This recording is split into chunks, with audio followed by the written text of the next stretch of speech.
En el corazón subterráneo de Caracas, dos pulsos de movilidad laten con fuerza. El silencio contenido del metro, y el rugido de los buses superficiales. Mientras que uno prometía conectar barrios y puntos de interés a través de túneles infinitos, el otro surgió como un atajo económico y rápido sobre la ciudad. Cada uno encarna una visión distinta de cómo mover a millones, pero también revela decisiones políticas que trazan rutas invisibles en el mapa de la urbe. A lo largo de la historia, las prioridades se han inclinado donde el costo y la velocidad parecían más tentadoras. A veces un corredor de autopistas para buses basta para ganar titulares y ahorrar presupuestos, sin medir el impacto social que deja a medias promesas y obras suspendidas. Y Venezuela no ha sido la excepción en estos casos. Las soluciones superficiales brillan por un instante antes de desvanecerse, mientras los túneles olvidados siguen esperando su turno bajo el asfalto. Descubriremos juntos cómo las grandes decisiones de movilidad pueden marcar el destino de toda una ciudad. Prepárate y ponte cómodo, y sin más adelanto, hoy te presento Bus Caracas y la extensión olvidada de la línea 3.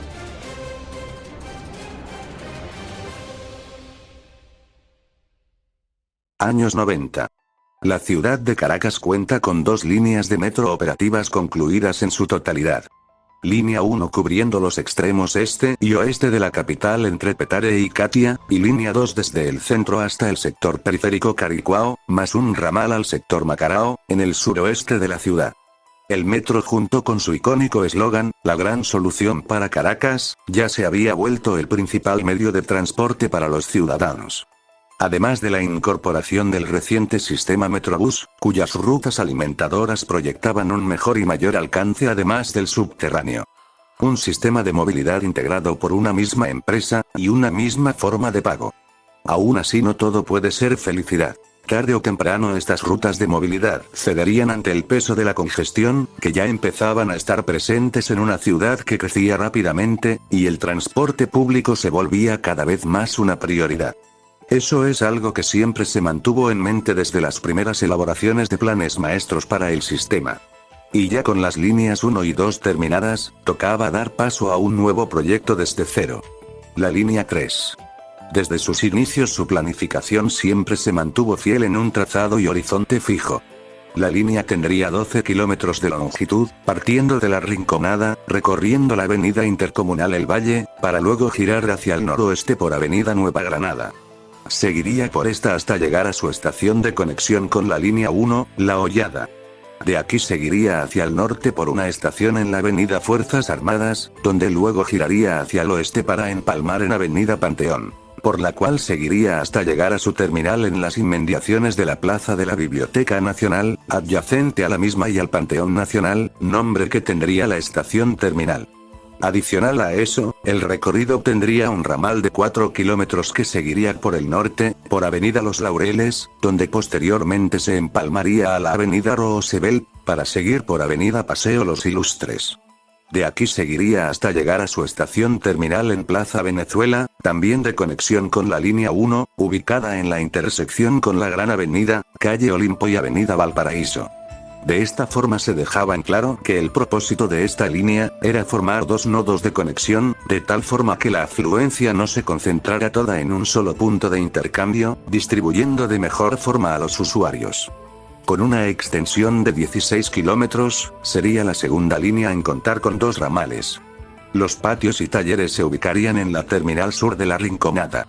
Inicialmente el punto de división de los dos ramales sería en la estación La Bandera, pero progresivamente fue cambiado a la estación El Valle, para tener menos complicaciones a la hora del desvío hacia el noroeste. Así como también la estación terminal sería reubicada, siendo renombrada a San José, ubicada entre las esquinas del mismo nombre y la esquina de San Luis, en el final de la avenida Fuerzas Armadas. Al estar listo las otras dos líneas de la red, los preparativos para las obras y los fondos que se necesitaría estaban en camino. Pero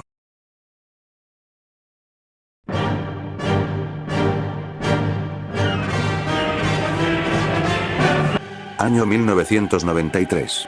Donde una crisis bancaria toma por sorpresa al país, crisis que se extendería por 2 años.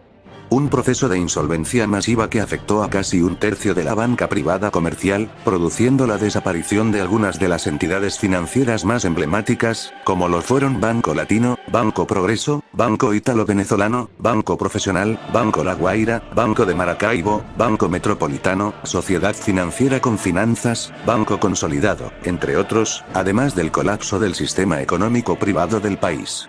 Esto además afectó gravemente diversas obras, empresas, y canales de televisión que se encontraban en desarrollo y gran auge para ese momento, ya que el presupuesto y fondos destinados fueron alterados por dicha crisis. En el caso de la línea 3 del metro, tampoco estuvo exenta de estos problemas. La crisis obligó a paralizar el proyecto, lo que produjo una reducción considerable del presupuesto en la gestión de obras públicas para la compañía gestora del metro. Esto implicó además un préstamo para respaldar los fondos de dicha construcción. El limitado presupuesto para las obras llevó a un replanteamiento sobre el proyecto. Este replanteamiento deja como veredicto que la línea 3 no sea concebida en su plan original como línea La Rinconada-San José, con su ramal El Valle-Plaza Venezuela. Sumado al afán de no detener la extensión del sistema metro, se decide por construir el ramal Plaza Venezuela, por ser el más viable, al ser la solución más económica y poderse realizar más rápidamente. De esta forma, se descarta la necesidad de implementar los patios talleres en La Rinconada. Se utilizaría las instalaciones existentes del patio de Propatria, al contar con la misma infraestructura de mantenimiento y trenes, como en la línea 1. Solo bastaría con trasladarlos a través de un túnel de conexión entre la nueva línea y la ya existente. De todas maneras, durante la construcción se incluye el levantamiento de un túnel para inspección y mantenimiento de proporciones menores, ubicado en el final de la cola de maniobras de El Valle, estación que sería terminal provisional del trayecto. Además de eso, se acortaría la longitud de los andenes reduciéndolos a 130 metros, de tal forma que ahora solo entrarán 6 vagones como máximo en cada estación.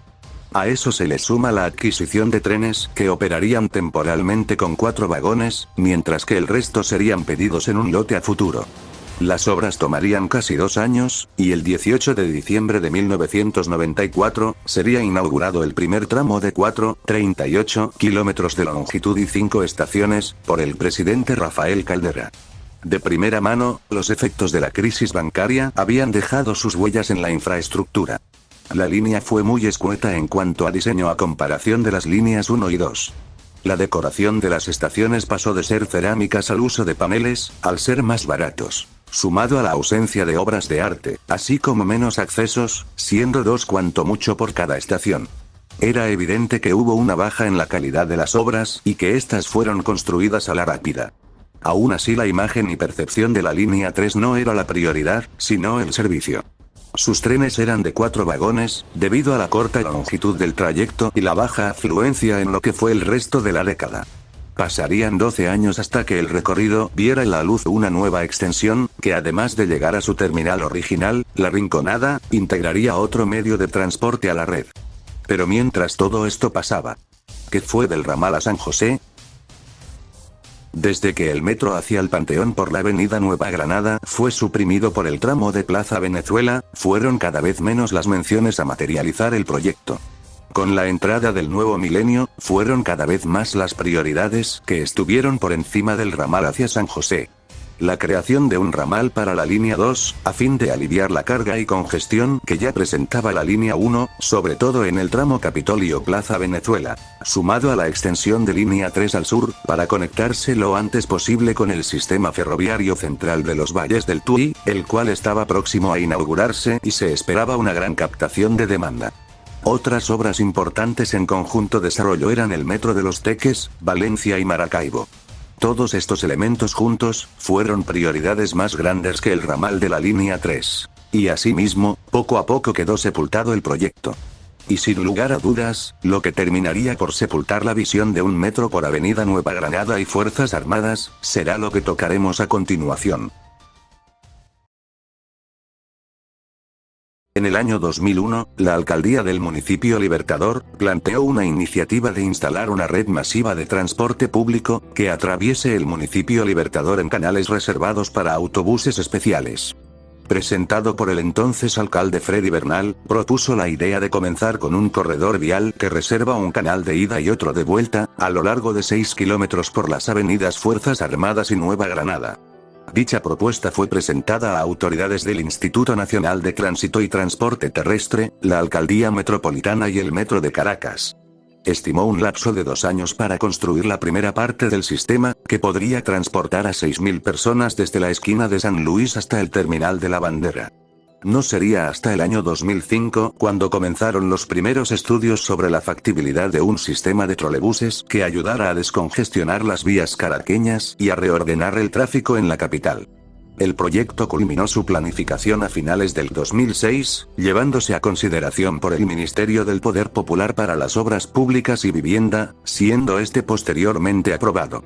Repasando cómo fue la planificación, se estudió primero el nivel de tránsito que circula diariamente por las avenidas Fuerzas Armadas y Nueva Granada, sumado a las líneas de colectivos que realizan servicio diario a zonas aledañas como Cotiza, Cementerio, Coche, El Valle, La Victoria, etc.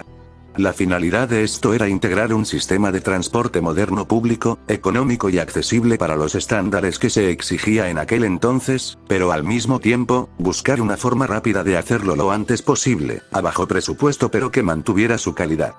Fue así como se decidió bautizarlo, Proyecto de Transporte Masivo Bus Caracas, que consistiría en implementar un sistema de autobús de tránsito rápido, el cual correría en todo el área céntrica y metropolitana de Caracas, con estándares similares a los medios BTR que ya operaban en ciudades de aquel entonces como Bogotá, Ciudad de México, Curibita, entre otras. De esta forma se planteó comenzar con una ruta piloto, y no hubo mejor opción que implementarlo sobre la avenida Nueva Granada, donde hasta hace años se planteó una línea de metro por dicha calzada.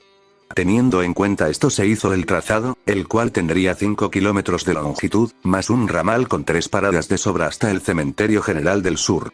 En total, serían 14 estaciones, acumulando unos 6 kilómetros de extensión. Sus estaciones serían: Mercado Las Flores, Panteón, El Socorro, La Hollada, El Cristo, Roca Tarpeya, Presidente Medina, El Lince, Roosevelt, Estación Metro La Bandera, y Terminal de La Bandera. Por la avenida del Cementerio estarían Los Búcares, Los Cármenes y El Cementerio. Para las estaciones, se proyectó realizarlas en forma tubular, con un material transparente, el policarbonato de alta densidad, basados en el sistema de Curibita en Brasil. Cada estación estaría separada en promedio a 400 metros entre sí, ubicadas en una isla central que mejora la carga y descarga de pasajeros. Las entradas al sistema estarían al nivel de las puertas de los buses, los cuales serían de piso alto, contando también con rampas para discapacitados. El desarrollo de este proyecto transporte impulsaría una nueva cultura en los usuarios, pues estos tendrían que cancelar con una tarjeta magnética, que será adquirida en puntos de venta identificados y podrá ser recargada con el número de viajes que el usuario desee. Al pasar la tarjeta por el lector ubicado en un torniquete o en la unidad, se descontará al usuario el viaje correspondiente. Desde que se dio luz verde al proyecto, se discutió y estudió su implementación, iniciándose las gestiones para la reubicación de comerciantes informales en el recorrido del sistema, en marzo de 2008. De igual forma, se trabajó coordinadamente con el Metro de Caracas, con la idea de convertir el proyecto en un sistema complementario del mismo. Iniciadas las obras, se iniciaron diversas reuniones con transportistas de la capital para explicar los alcances, objetivos y buscar integrarlos al proyecto del Bus Caracas. Se dio un horizonte para que el proyecto sea concluido en 9 meses. De antemano les digo, que sería una de las múltiples veces que se anunciaría su inauguración. Los primeros resultados a obtener con la culminación del proyecto, sería remover la mayoría de transportistas y líneas particulares de buses y busetas que ya acechaban las avenidas décadas atrás. Lo siguiente sería la reubicación de ciertos puestos y negocios, sobre todo el Mercado de las Flores en la esquina de San Luis, el cual se vio comprometido debido a que se usaría gran espacio del área para construir la estación y retorno de las unidades. Su solución era distribuir dicho mercado a ambos lados de la avenida, este y oeste. Por otra parte, la intervención en las avenidas picando asfalto para introducir la losa especial donde correrían los buses, llevaría a que también se intervinieran las aceras de toda la avenida, siendo picadas para ser reconstruidas con una nueva imagen. Esto por reclamos de la gente, al alegar que la acera de las avenidas donde correría el bus Caracas eran muy estrechas y diversos árboles podían verse afectados. Sin embargo, no tardarían en llegar los problemas de la obra. El trayecto de Presidente Medina a el cementerio, se vio afectado tanto por habitantes de la zona, como del Instituto de Patrimonio Cultural. Esto porque el retorno de las unidades y la estación terminal se ubicarían dentro del Camposanto, al ser el único lugar suficientemente espacioso para que buses articulados den la vuelta sin problemas. Sumado a eso, las protestas por vendedores y habitantes del sector, que cada vez se hicieron más constantes, impidieron la intervención de obras en ese tramo. Por otro lado, el impacto de las obras de un BTR en una avenida suficientemente estrecha como lo es Nueva Granada, vería con los meses las complicaciones del tránsito en la zona, ya que además de eso, tramos de las avenidas eran cerrados para terminar los ajustes necesarios, sobre todo en intersecciones. Si no todo era problemas, pues la obra aparte de la reconstrucción de aceras, permitió también la intervención de pasos elevados como el de la Roosevelt, así como también la construcción de un terraplén de concreto en la roca Tarpeya de la avenida Nueva Granada. Pero en otros casos, también implicó la eliminación y desmontaje de objetos en la vía, tal fue el caso del paso elevado de Presidente Medina, el cual fue desmontado en su totalidad, ya que en ese sitio se ubicaría la estación homónima. Uno de los hechos que más consternó a la población en aquel entonces, fue el anuncio que el Parque Italoamericano de Caracas, un sitio emblemático de la ciudad por sus ferias y atracciones ubicado en La Bandera, sería expropiado y posteriormente demolido, ya que en dicho sitio se construiría el centro de control del bus Caracas, así como los patios y talleres de las unidades del sistema, cuyas expropiaciones estarían listas a inicios de diciembre de ese año. Sin embargo, el plato fuerte aún estaba por llegar. Entrado el nuevo año, comenzaron los retrasos y paralizaciones en la construcción. Se reprogramó la fecha de culminación para agosto de 2009. Lo cierto es que ese año, esta y muchas obras se vieron afectadas, varias de ellas paralizadas incluyendo el bus Caracas, debido a las prioridades y leyes políticas que se dieron ese año, entre ellas el decreto que todas las obras de gran envergadura existentes pasarían a manos del Estado, siendo las obras de transporte a cargo del Ministerio del Poder Popular para Obras Públicas y Vivienda. A esto se le suma un reajuste profundo al proyecto, donde se aclara que la obra ya no entraría en marcha en agosto, por cambios que se mencionan a continuación. El bus Caracas varió su alcance inicial y ya no circulará por la avenida principal del cementerio, ni hará retorno en el Camposanto del Sur. La medida forma parte del reajuste que lleva a cabo la Alcaldía de Caracas, para reducir costos en la ejecución de la obra. La decisión tuvo lugar luego que la institución pública rescindiera en ese mes los contratos que firmó el exalcalde Freddy Bernal, con la empresa que diseñó el proyecto Bus Caracas, Ingeniería Gercon Compañía Anónima, y con la que realizó su inspección, Ponca Compañía Anónima, para modificar la obra. En su lugar, Modelística, empresa venezolana de consultoría en planificación urbana y transporte, asesora al alcalde de Caracas Jorge Rodríguez, para reajustar el proyecto que prometió entregar Bernal en agosto de 2009. Mientras tanto, en el Cementerio General del Sur se culminará la vialidad y será usado para la circulación de visitantes. En la isla central de la avenida principal, se hará un bulevar y se mejorarán los alrededores con aceras. Por otro lado, el cambio desiste de la demolición del Mercado de las Flores, y en su lugar se colocará la estación terminal y retorno de Bus Caracas en la expropiada bomba de servicio de San José, la cual sería adaptada para las unidades. En el puente de la avenida Universidad, se descartó la idea de construir dos túneles para la circulación de vehículos, y en su lugar el bus Caracas circulará por los canales rápidos, mientras que los vehículos particulares circularán por un solo carril en cada esquina. El centro de operaciones del transporte público ya no será ubicado en los terrenos donde funciona el Parque Ítalo-Venezolano en La Bandera. En su lugar, Modelística propone ubicarlo en terrenos de La Hollada, con una estación de servicio y un estacionamiento para las 20 unidades que contará el bus Caracas. En esos espacios se colocará un sistema de control modesto, controlado por radio y GPS, sistema satelital. La estación ubicada en las cercanías de la esquina El Cristo se moverá hacia el helicoide para hacer enlace con el Metrocable San Agustín. Frente al terminal de La Bandera, Modelística descartó la idea de construir un elevado de retorno y la colocación de una plataforma para la estación terminal del bus Caracas. En su lugar, la solución plantea usar las salidas del distribuidor frente al Parque Ítalo-Venezolano, para regresar hacia la Avenida Nueva Granada. La idea inicial planteaba paradas cerradas con aire acondicionado.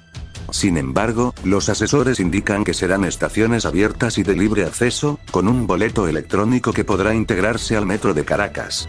Con las modificaciones, la alcaldía de Caracas aspira a ahorrarse aproximadamente el 50% del costo inicial de la obra, que eran 430 millones de bolívares fuertes. La red de 12 rutas alimentadoras del Bus Caracas fue modificada planteando ahora 16 rutas, todas integradas con el corredor principal. Una de ellas pasará por la vialidad que por muchos años obstaculizaron a los buhoneros del cementerio, a quienes intentarán reubicar, después de Semana Santa, en 16 locales expropiados por la Alcaldía de Libertador. El convenio firmado por Bernal para que los transportistas trabajen en el Bus Caracas se mantiene. Finalmente, lo único que no se aseguraba en Modelística es que la obra funcionara totalmente en agosto de 2009, porque el plan original integraba autobuses a gas. Sin embargo, PDVSA no garantizaba una estación de gas en el centro de Caracas para esas unidades. Por lo que se estimó que trabajarían con diésel, rompiendo así la afirmación que el Bus Caracas serviría como un medio ecológico para la ciudad. En este punto no se vería mucho avance sino hasta el año 2010, donde se verían los primeros cimientos de las estaciones del recorrido. Desde el año anterior, con el fin de ahorrar costos y terminar la obra más rápido, el diseño de las paradas se basó más inspirado en cierta parte a las estaciones del Trol Mérida, aunque en ese aspecto solo lo cumplen las rejillas que tendrían las mismas. Las estaciones del norte en la avenida Fuerzas Armadas fueron las que presentaron mayor rapidez, siendo terminadas en cuestión de meses. Siguiendo el método de otros medios ya presentes en el país como Trol Mérida y Transvaca, las paradas tendrían puertas automáticas que funcionarían de manera sincronizada con la unidad articulada. Para ese entonces ya se tenía la posibilidad que las unidades que conformarían la flota serían de procedencia china, precisamente de Yutón, y no de origen brasileño como se creyó en un inicio.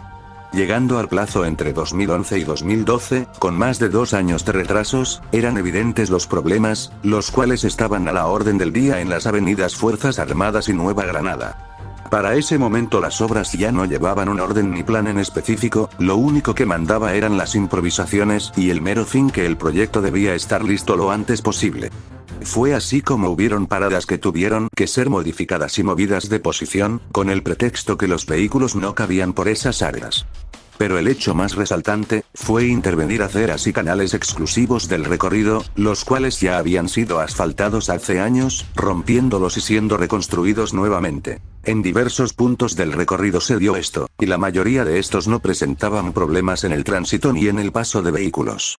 Mientras todo esto se daba, en Puerto Cabello desembarcaban 1.216 unidades Yutón procedentes de China, entre ellas los 30 buses articulados que operarían en el Bus Caracas, los cuales ya estaban en pruebas y en capacitación de conductores. Dichas unidades serían parqueadas y mantenidas en el complejo La Paz, quedando así por descartado todos los planes anteriores de un patio-taller en las cercanías del corredor troncal. La flota de este sistema sería conformada por el modelo ZK6180 HGC ensamblados entre 2010 y 2011, los mismos cuentan con capacidad de transportar hasta 160 personas cada uno. Funcionarían a base de gas y su chasis es Cummins ISLGEV, con 320 caballos de fuerza. En su interior, cuentan con pantallas de entretenimiento para el usuario, así como un sistema optimizado de aire acondicionado, contando con una carcasa en cada carro. El último hecho resaltante a pocos meses de su culminación, pues se había dado fecha de apertura, iniciando el último trimestre de 2012, fue la ubicación definitiva de la terminal sur del recorrido. Siguiendo el lema de abaratar costos, se decidió ubicar la terminal sur del Bus Caracas en Los Ilustres, precisamente a un lado de la autopista Vallecoche, sentido Plaza Venezuela. Inmediatamente iniciaron las adecuaciones del terreno, esto sin tener idea todavía cómo se haría el retorno del Bus Caracas, retorno que se fue haciendo sobre la marcha. La estación sería modo unidireccional, al igual que su terminal norte en Las Flores, que curiosamente sería la única que no tendría puertas automáticas. Es así que finalmente, tras días de problemas, semanas de improvisaciones, tras meses de trancas viales, y meses de pruebas y adecuaciones en el sistema, el miércoles 3 de octubre del 2012, con casi 4 años de retraso, es inaugurado el sistema de transporte superficial, Bus Caracas.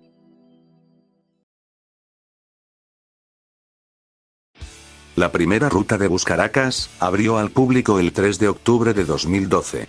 En dicha apertura, se dio inicio a la etapa precomercial del sistema, el cual sería de uso gratuito por las siguientes 2 semanas. El recorrido está compuesto por 5,2 kilómetros y 11 estaciones, con algunos detalles que se finalizarían en los días posteriores. El costo final de la obra fue de 330 millones de bolívares fuertes, equivalente a 160 millones de dólares para aquel entonces.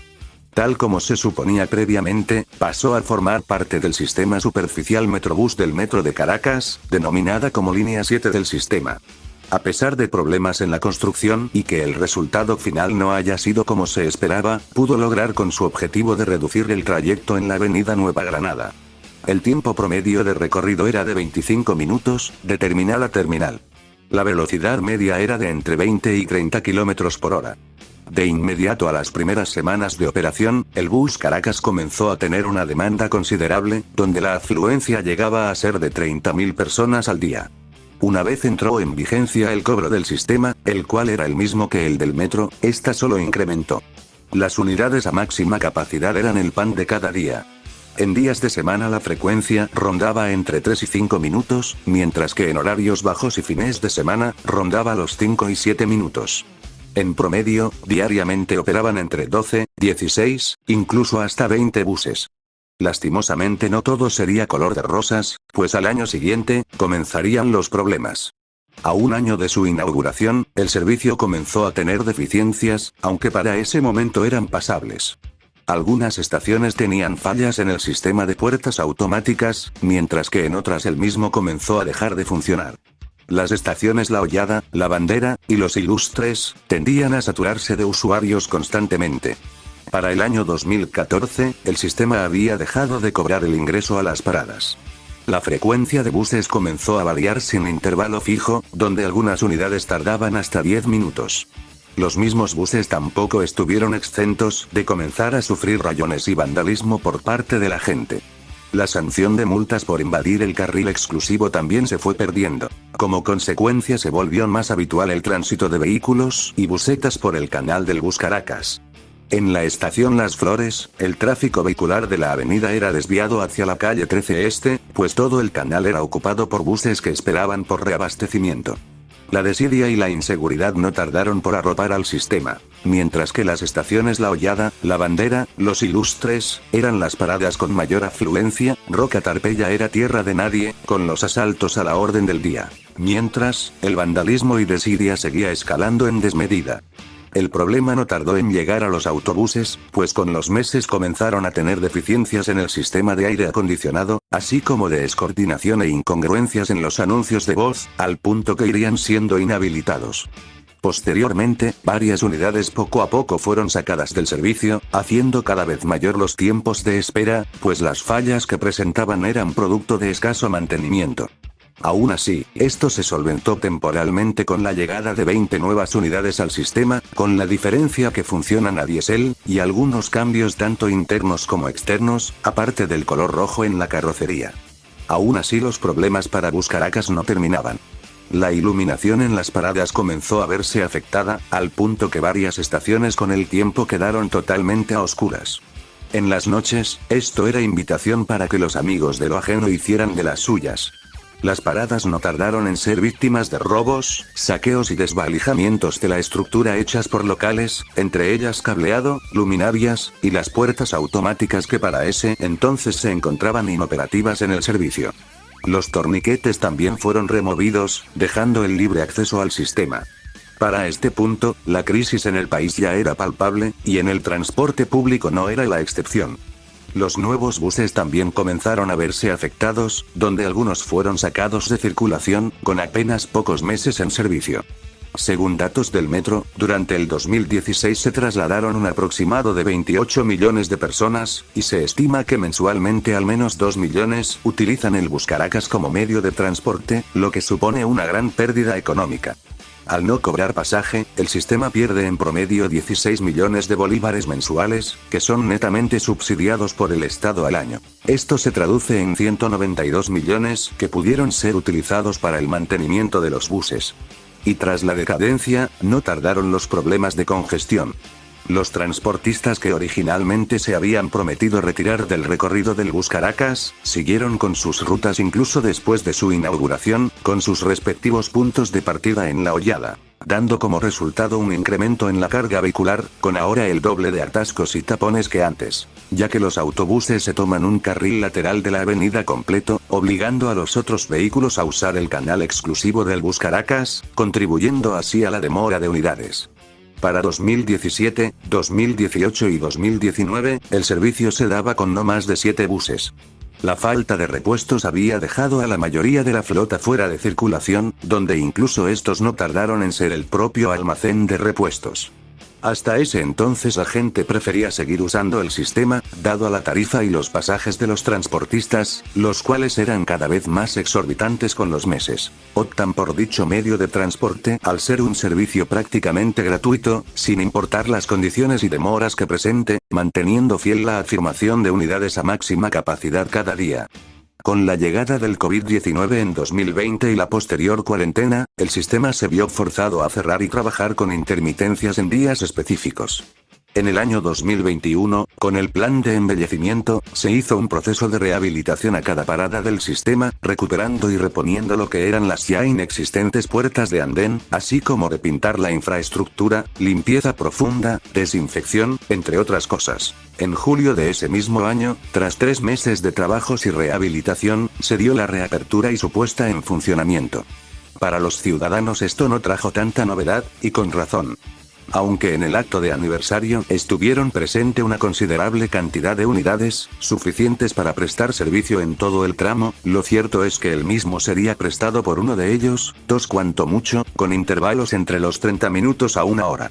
Se estableció un horario de servicio desde 7 de la mañana hasta las 9 de la noche, con la excepción que no se daría servicio los domingos. Lo único novedoso fue la implementación de cobro del servicio mediante tarjeta, cosa que a los pocos meses fue retirado, siendo gratuito nuevamente. La nueva modalidad de embarque y desembarque de usuarios es por las 2 puertas del primer carro, tal cual como en una unidad de Metrobús común y corriente, dejando las puertas del segundo inutilizables. A pocos meses antes de su cierre en mayo del 2024, en intentos por retomar el cobro para el ingreso, el sistema tomó la clásica de un camionetero, de un colector en la puerta de la unidad cobrando en efectivo, que hasta ese entonces eran 5 bolívares. Durante el primer trimestre de 2024, se inició la segunda fase del Plan Metro Se Mueve Contigo, proyecto que había iniciado en septiembre del 2022, dispuesto a recuperar el sistema en varias fases. En una de esas, el bus Caracas no quedó atrás, y fue así como a finales de mayo del 2024, fue suspendido el servicio para dar paso a los trabajos de remodelación en las estaciones y unidades. A diferencia de rehabilitaciones anteriores, esto fue una transformación en la imagen de la estructura, pues el propósito del Plan Metro es devolver la imagen original del metro de Caracas como en su época dorada en los años 80. Esto implicaba el cambio de esquema en los trenes de la red, así como en las unidades de Metrobús. Precisamente en esta rama, fue donde se hizo un trabajo exhaustivo en la renovación de imagen del sistema alimentador, regresando al clásico color verde con la franja de colores Raban, en las unidades.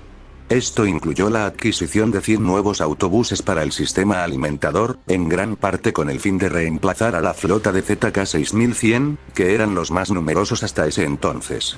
A las unidades ya existentes se les hizo un proceso de repintado en la carrocería, y esto incluyó a los articulados ZK 6180, donde además se hizo recuperación a algunas unidades en buen estado, para devolverlas al servicio.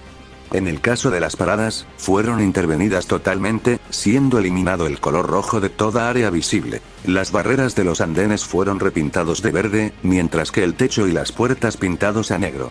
Asimismo, se instaló nueva iluminación en las estaciones, además de integrar iluminación externa con los colores de la bandera nacional, aparte de agregar los logotipos de los principales entes de transporte en el exterior de las paradas.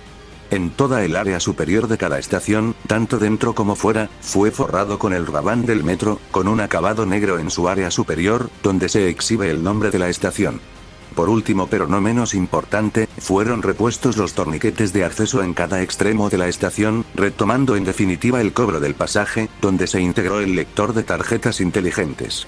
Cabe mencionar que en el proceso, algunas paradas que ya estaban terminadas no tardaron en ser vandalizadas por locales, tal es el caso de la estación Socorro, donde a finales de julio, fue intervenida por vándalos destruyendo las puertas de andén, lo que causó un considerable retraso en la reapertura del sistema. Aún así, el hecho no pasó a mayores. Finalmente, tras 3 meses de restauraciones, el 23 de agosto de 2024, fue reinaugurado el bus Caracas, rebautizado ahora bajo el nombre de Línea 7 del Metrobús. Ese día también fueron exhibidos los ZK 6180 HGC, sobre el elevado de la avenida Fuerzas Armadas en su nueva imagen.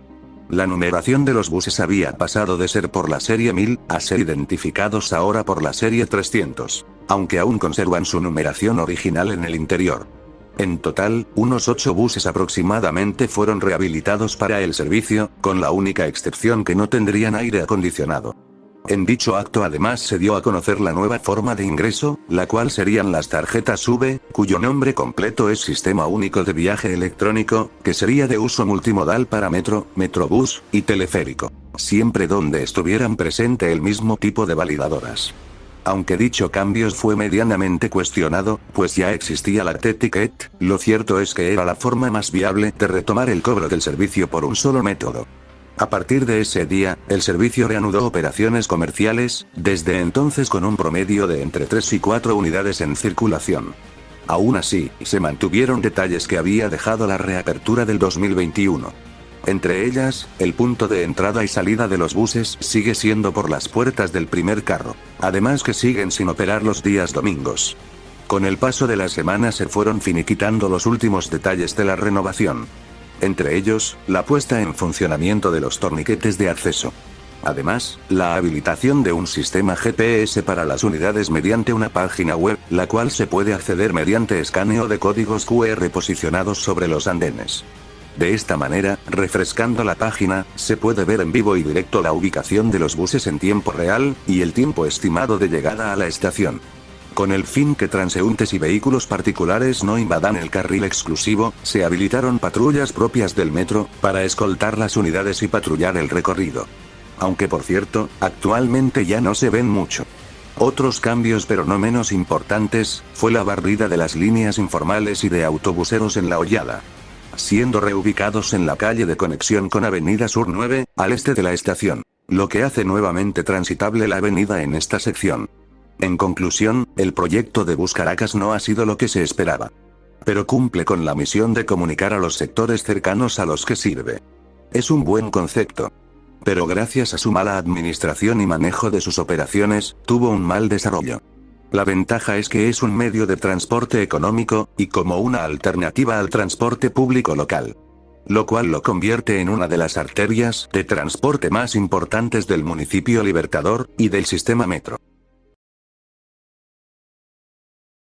Si recuerdan un punto al inicio de esta cronología, donde les dije que el Bus Caracas consistía en implementar un sistema de autobús de tránsito rápido para toda la ciudad, pues prácticamente era recrear una red de buses en estándares tipo BTR al estilo de Bogotá, propuestos por ingenieros, alcaldes, arquitectos y diseñadores de aquel entonces.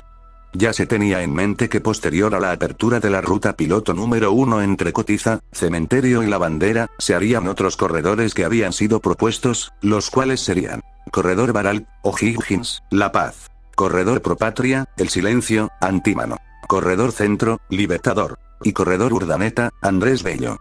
Todos estos integrados entre sí, con la ruta ya existente y el metro de Caracas, siguiendo los estándares de bus de tránsito rápido como la ruta original. A pesar de todos estos proyectos en mente, no se salvaron del destino que acaban teniendo otras obras de igual envergadura.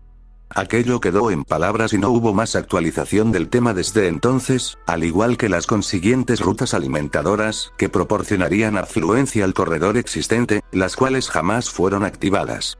La única ruta que medianamente se acercó al hecho de alimentar el Bus Caracas fue la ruta 606 de Metrobús, la cual partía de La Paz, recorriendo toda la cota 905, hasta su terminal cerca a la estación Presidente Medina. Ruta habilitada en el 2016, pero que al año siguiente cesó operaciones por baja demanda y escasez de unidades. En el año 2013, donde ya estaban integrados los ZK6118HGA, con el esquema de Bus Caracas, pasaron a formar parte del Metrobús, siendo colocada una pegatina con el nombre Metrobús sobre el logotipo original, para no dejar secuelas de lo que fue un proyecto fracasado de solución a la movilidad. Mientras tanto, el ramal de la línea 3 a San José, queda hoy como un recuerdo.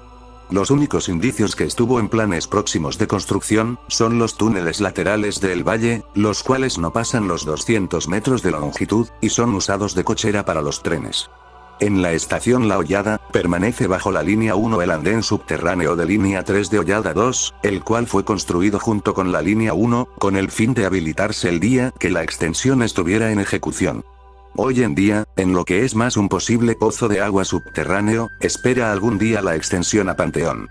Lo cierto es que el no haberse realizado este ramal, tarde o temprano vería sus consecuencias. La línea 3 a día de hoy, posee una longitud de 10 kilómetros y 9 estaciones. Desde que fue culminada su extensión con sus estaciones entre 2006 y 2010, su demanda se disparó casi de la noche a la mañana. Durante casi toda la década del 2010, ostentó varias veces el ser la segunda línea con más demanda en el sistema. El 80% de los viajes en esta línea eran de terminal a terminal. Actualmente, la línea 3 es una de las líneas más importantes, con una afluencia promedio a pesar de su corta longitud y limitado espacio para trenes en sus andenes. Su función de comunicar una de las principales universidades del país, uno de los sectores con más alta densidad de habitantes como lo es El Valle, pero sobre todo, comunicar uno de los complejos recreativos más importantes de Caracas como lo es La Rinconada, además de su conexión con el tren de los Valles del Tuy, el cual sigue siendo el principal enlace de estas poblaciones con la ciudad capital de forma rápida y segura, hacen de estos factores a la línea 3 un medio indispensable para muchos. Aún así, no ha estado exenta de los problemas que la han aquejado durante años, considerando que ha tenido un notable descenso de usuarios en los últimos años. Principalmente por la velocidad comercial del servicio, la cual es cuanto mucho 40 km por hora, en un recorrido que pasó de ser 18 a 30 minutos. Lo que ha motivado a los usuarios a buscar otras alternativas superficiales más rápidas para llegar hacia y desde el centro de la ciudad, incluso por alternativas superficiales del mismo metro. Y parte de esa demanda de usuarios tiene como ruta principal La Rinconada y el centro, de forma directa. Los efectos de que el ramal hacia San José no exista, es sencillamente la sobresaturación de esta línea, al concentrar toda la carga de pasajeros que tienen como destino sus terminales, para poder distribuirse como se debe a sus respectivos caminos. Y gracias a esto, en el pasado han contribuido también al colapso de la línea 1, y en buena parte a la línea 2. Y aunque actualmente ya no se presenten con regularidad estos escenarios, de algo sí estamos claros, y es que el Bus Caracas fue encargado de ser la alternativa rápida, sencilla, y a bajo coste, de reemplazar lo que en el pasado fue la línea 3, La Rinconada, el Panteón.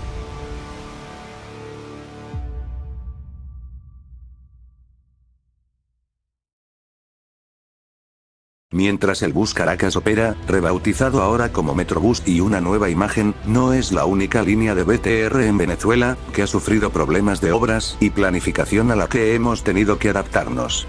Pues en otra ciudad en el interior del país, el BTR es el principal medio de movilidad. Sin embargo, este presta un servicio particular. El sistema proyectado como un trolebús, funciona con buses Yutong convencionales. Los buses articulados que deberían ser el principal motor de este sistema, son un cero a la izquierda en sitios remotos de la ciudad. La terminal actual de las líneas troncales no sería en un espacio remoto improvisado de paradas convencionales, sino en una gran edificación que prometió ser el principal terminal de autobuses de Barquisimeto, y del área en general. ¿Qué causó su abandono? ¿Porque el sistema tardó 4 años en terminarse? ¿Porque nunca operaron los trolebuses en su alimentación eléctrica? Y sobre todo, ¿qué motivó el declive de Transbarca?